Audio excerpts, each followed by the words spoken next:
What up, what up, what up, what up, world? Snow don't stop the show. Welcome to another edition of Popdust Presents. I'm your host, Deascent, and today we got a very special guest in the building. Now, the old heads, they use a term when they got a dope singer and they miss. They say the boy is bad. Ladies and gentlemen, the boy is bad. We got Adrian Daniel in the building. What's up, y'all? How y'all doing? Thank you for coming out, brother. Thank you for braving the elements and stopping by the Popdust couch. But tell the audience who you are, man. I'm Adrian Daniel. I'm from Brooklyn, New York. I'm a singer, songwriter, producer, geek. You know what I mean? Nerd, whatever you want to call it.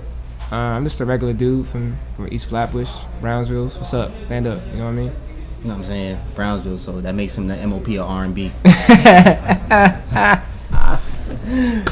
But once again, man, thank you for stopping by. So, you just came back from South by Southwest. Yeah. You got the new album, Flawed, which Yeah. dropped on the 2nd. Tell everybody about the album and how the reception has been, because it's an amazing body of work. It's been really cool, the way people have been responding to the record. I think what's the dopest thing, we talked about it yesterday, we were saying how people are having these conversational debates about the record, and that for me, that's so tight, where it's I never thought that people would be yo, no, this song, you know what I mean? They're really fighting over what song is the best song. Yeah. How they feel about the record, and it's these two sides that I've just been really enjoying watching people have about the record. So I think for me it's just it's really cool as an artist to be able to affect people in that kind of way. Awesome. You know what I'm saying? Where they have to have an opinion. You hear a song, oh, it's cool. Mm-hmm. And you don't really have an opinion on it, but when you really want to have an opinion on it, whether it be good or bad, I think that's the most incredible thing, you know what I'm saying? Because now you want to listen to it over and over again to have your opinion. Now to kind of take it a step further, does that same argument kind of resonate with your other body of work, Disillusions? Are people Yeah, I like Flawed more than Disillusions? Nah, that hasn't happened. They're both the same. I think because they're both, Flawed's the grown-up version of Disillusions in a way. So I think people hear the growth and hear I'm a little more mature than I was in the last record. So I think everyone they love that record for what it was at that time, and they love this record for what it is. I haven't had anyone say, oh, I like this one more, this one less. They love both. Someone told me this one is just as good as the last one. So for me it's all right, I'm doing something good. That's dope. I didn't mess it up. You know what I mean? Just came back from South by Southwest. Yeah. Pretty much you just been around the world, literally and figuratively, with the new album. What's the reception been from other parts outside of home? It was crazy. We went to London and Paris for the Flawed tour, and it's always so great because the record hadn't come out while we were there, but they knew all the singles. You know what I'm saying? So they were oh, do this song, but then they wanted old songs too.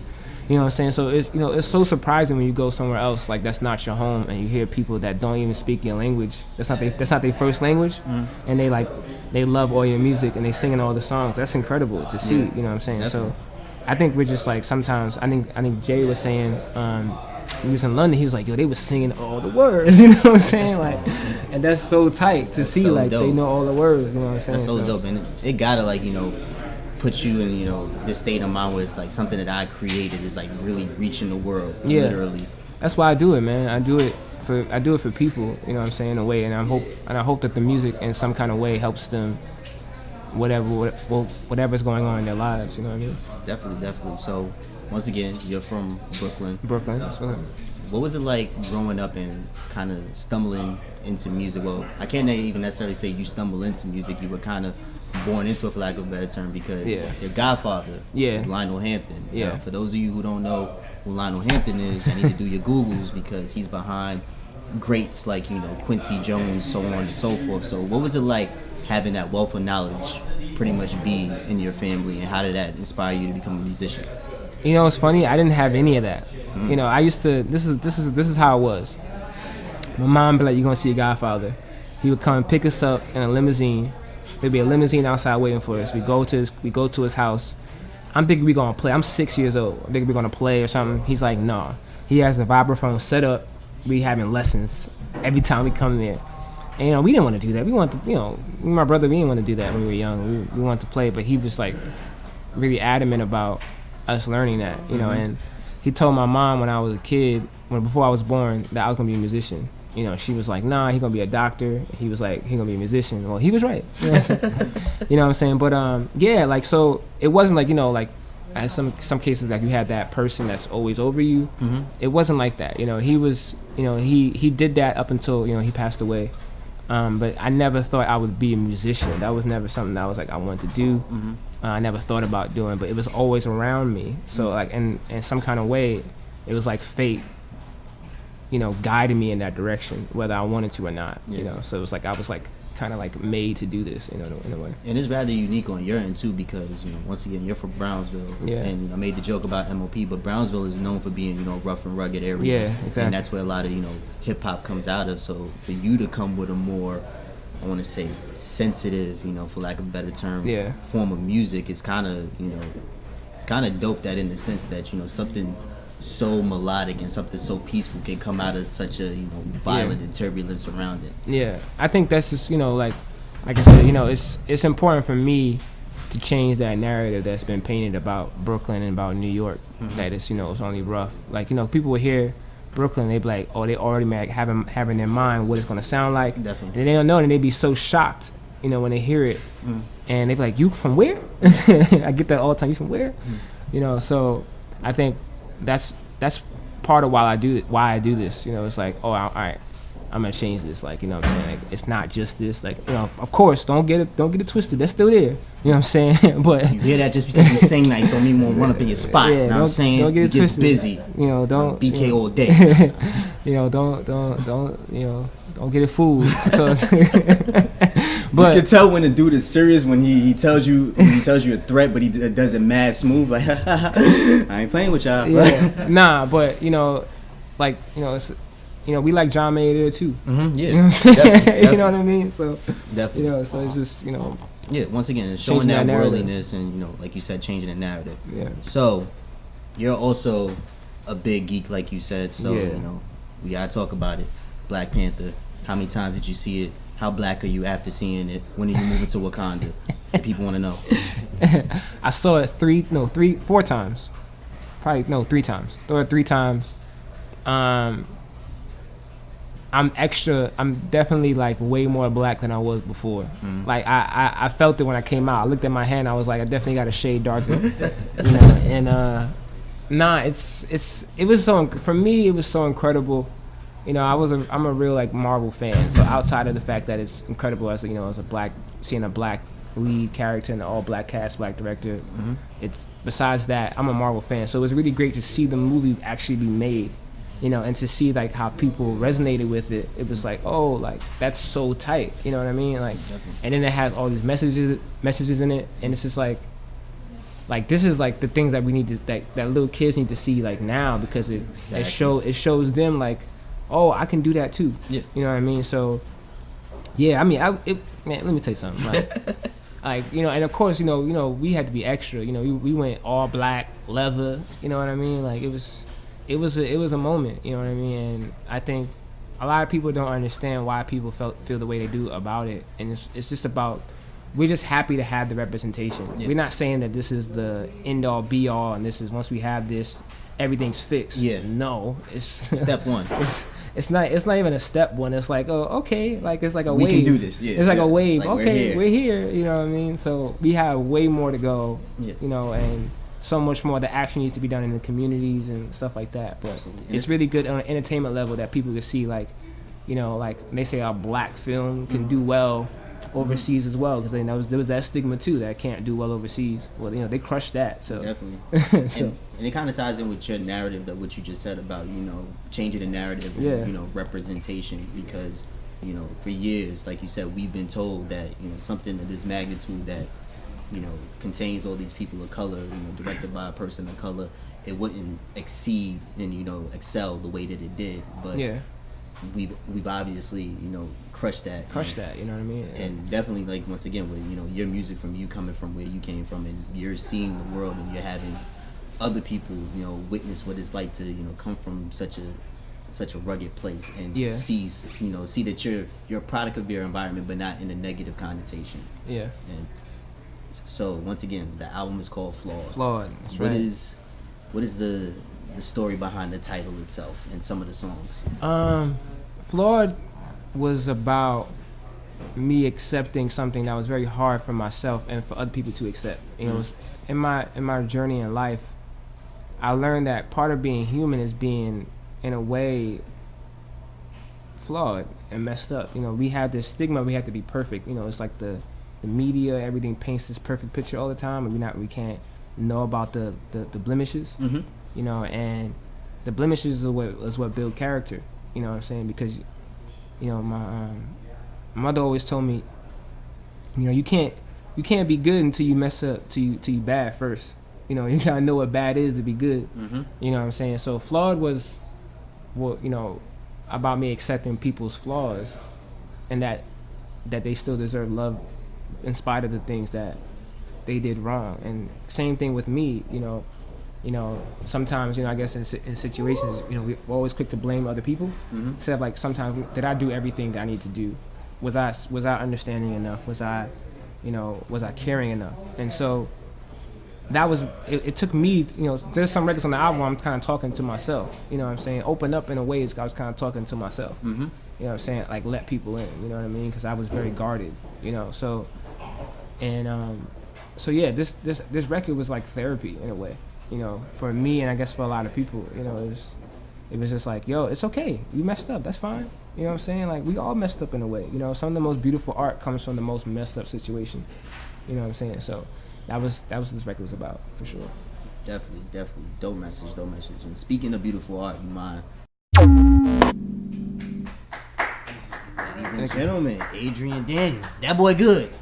The dude with the clap behind his back was hilarious. Ryan's our designated clapper.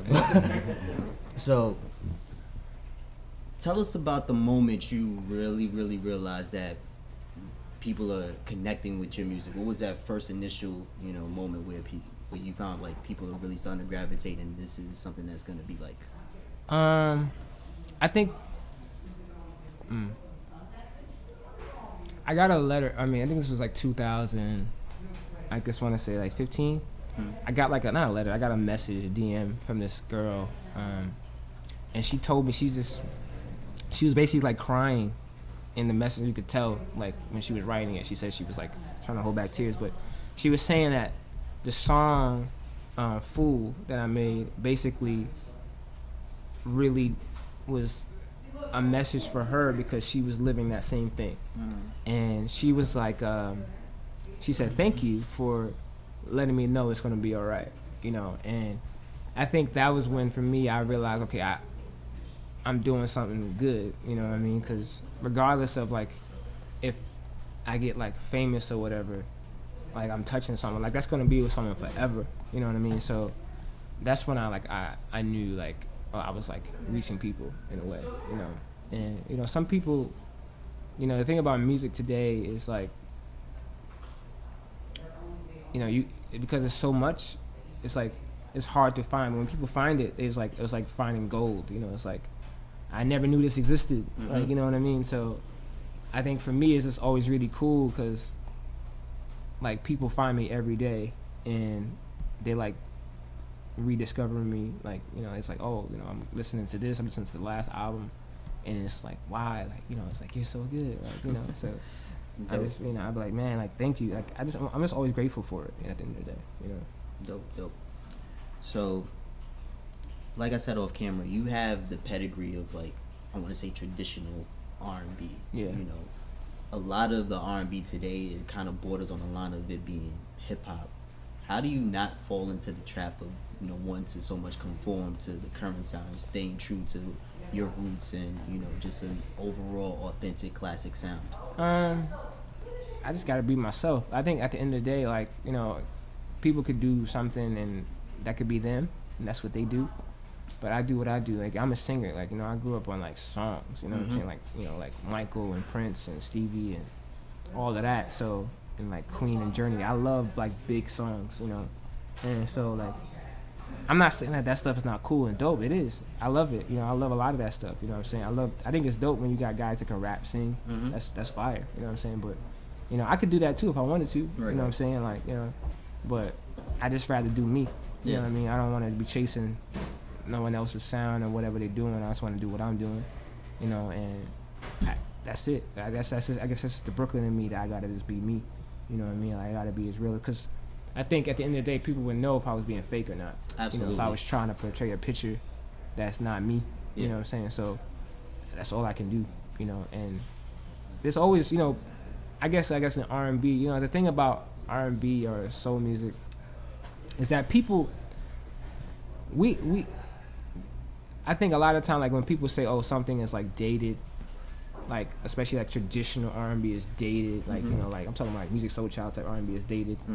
I'm like, I don't believe that. Why I don't believe that? Because like I think like, and this is, you know, people probably gonna get upset about this. I think it's dated for depending on what you look like.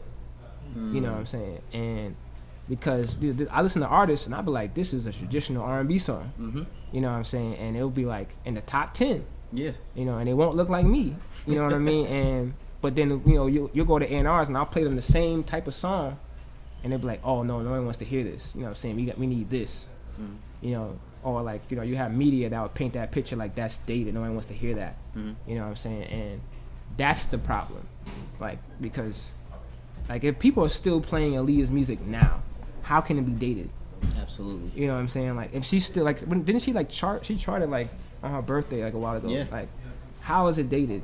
You know, if it's still being played religiously, something that's dated is something that's not played at all. Yeah. You know what I'm saying? Like, we not really playing doo-wop right now. Yeah. It's not a thing. It's not like, you know, Bruno Mars tried to bring it back, it didn't work. Yeah. You know what I'm saying? So, but, you know, or disco, that's not coming back. You know what I mean? So it's like, but that sound is not dated. It's still very relevant. It's still something that people love. Daniel Caesar is a prime example of that. You know what I'm saying? It's still very relevant. So I think if we stop trying to paint a narrative that it is, you know, and accept it, and to say, oh, there's an audience for this. Absolutely there is. And it's not just WBLS. There's an audience for it of young kids that listen to this all the time. Drake does a great job of incorporating that in his music and letting people know that this is where it comes from, and he loves that stuff too.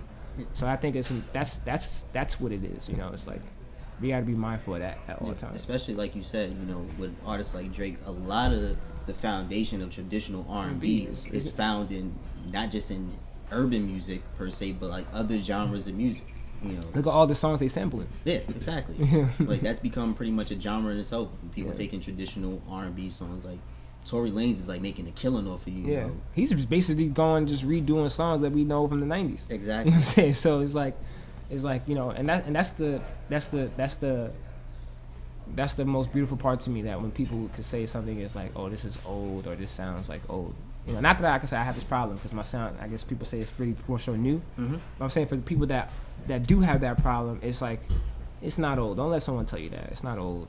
It's still very relevant. Like, it's, you know, like you can hear Stevie Wonder's songs right now, and it still sounds good. You know what I'm saying? Right now, you know what I'm saying? So because it's genuine and it's heartfelt, and once again, that's where a lot of your music stems from. That you know, genuine feel, that genuine performance, or that genuine want to connect with people. Yeah, John Mayer said that a good song doesn't have a shelf life. Yeah, absolutely. It lasts forever. Definitely. You know what I'm saying? So, you know, whatever sound it is, it'll last forever. Definitely. So, what's been the craziest experience you had since, you know, becoming famous and shit? Because, you know, I feel like you famous and shit. You know what I'm saying? So, what was the craziest experience? Be it a show, or, you know, a message you got from a fan, an interaction on the street? What was the wildest moment you've experienced so far? I had a couple. I think the most recent one I could think of was when we had the show at Rough Trade, and these girls drove from, was it DC? They drove from DC to see us, like in my hometown. And it's, you know, like I was, that's like 4 hours. I was like, man, I just gave him a hug. I was like, you know, that's love. You know what I mean? Definitely. So stuff like that, I love. Now, I get some crazy people, you know, I have some stalker people, but that's cool too. You know what I mean? Like, that's all right. People might think you weird. It's cool. I don't think you weird. Just don't try to kidnap me though. But you know, but I don't think you weird. Like, This guy, I remember this guy. He was at Oregon. He thought he was weird because, you know, he was like a super fan, and I was like, nah, bro. Like, I'm not like, you know, like people be like, I'm an artist. You know, Yeah. Nah. I'm regular. I'm from you know, from nothing. You know what I'm saying? So it's for me. It's just like I'm just like happy y'all like it. You know, that still shocks me every day. You know, I'm like, oh, y'all like this? Okay, cool. I appreciate it. Like, I'm just super grateful. But yeah, I mean, I love everyone as a fan. Whether you do send me some wild DM, or like, you know, you drive from DC, or you know what I mean. Like, I love y'all all the same. You know what I'm saying? So, shout out to everyone that supports me for real. Definitely. So, dream collaboration. If you had the opportunity to put together like your dream song or your dream project, who would you have as a feature? Who would you have producing? Like, tour? Like, who would you want to tour with? Like, what would that be like? It could be that's hard. Dead, alive. That's a lot. He said. I know it's a long list. It's a long list, man. I think if I had to do a tour, I would tour Michael. Just cause that's legendary. You know what I mean? You're gonna get so much just watching it. Yeah. You know, I'm probably not gonna be focused on my own show. I'm probably gonna be like, I'm just trying to see Michael's show every night. You know what I'm saying? Like, I think that would, you know, for me, that would be like, I'll just be soaking it in. You know, or, you know. I guess dream collaboration, I'll put Kanye. You know, that's like everyone's dream collaboration though. But yeah, I just feel like it would probably be very interesting to see what we come up with. I also love, you know, this artist I love a lot. Her name is Nayo. Love her, man. I love to work with her for sure. And like Jai Paul. If anyone finds Jai Paul, tell him agent's looking for him. Yeah, I mean, I don't know. There's a lot of people I work with, man. There's a lot of people. That list is long. I want a 50 Cent feature. Just cause I grew up on Get Rich or Die Trying. So everyone's like, no. But I just want one, just to have one, just so he could do the bop. You know what I mean? Just for nostalgic purposes. Yo, Curtis, I know you watching, because why wouldn't you be watching? My man wants a feature. Word. Holla at him. Know what Word. I'm saying? I need G-Unit I still got mine in the closet somewhere, but I need some fresh G-Unit sneakers too. We need you to break the spin out. We need all that. Know what I need the chain. works. I need the spinning chain. It's not real if you don't have the spinning chain with you. But dope, man. Dope. Would you ever consider doing a hip hop album? I know, like, you're a pure singer, but like what? Like me rapping? Yeah, I mean, nah.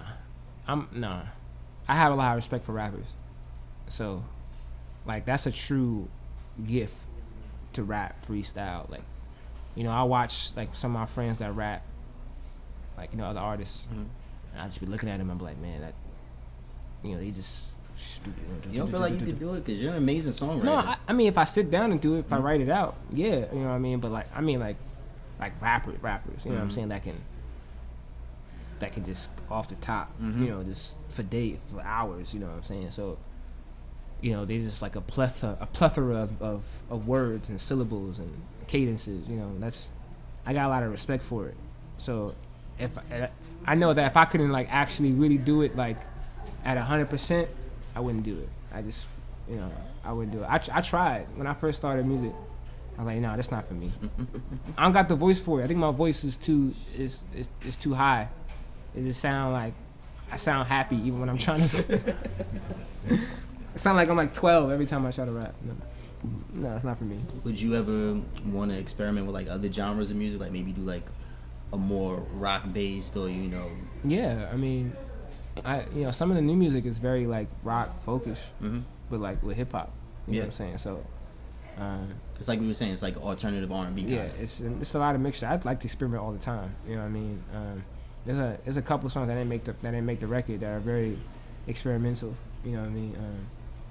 I think my thing is I'm gonna probably try to do every thing I could possibly do in music to the best of my ability. If I know I can't do it right, I just probably won't do it. But if I can do it, I'm gonna do it. Like, you know, like I made a folk record. You know what I'm saying? Like, if you listen to some of the songs, it has that, you know, that essence there. But Definitely.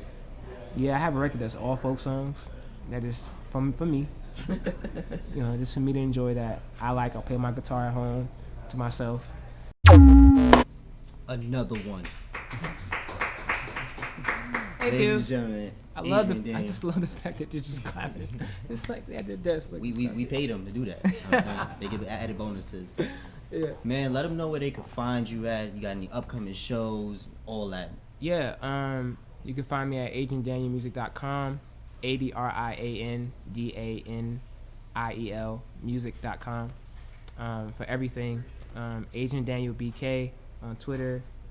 Adrian Daniel Official, Instagram, Facebook. We doing a show at the Apple Store in Williamsburg, April 12th. So that's gonna be tight. Y'all should come. I know I'm gonna be there. Y'all should come too. It's gonna be tight. Keaton gonna be there. Taking your girl. I'm just joking.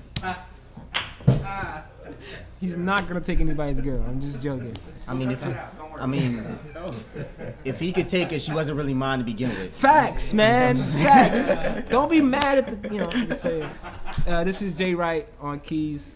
This is my man Tommy on drums. Thank you for having me. I appreciate it. Thank you for stopping by, brother. Once again, he's Adrian Daniel. Yes. I'm Deascent. This is Popdust Presents, and we out of here.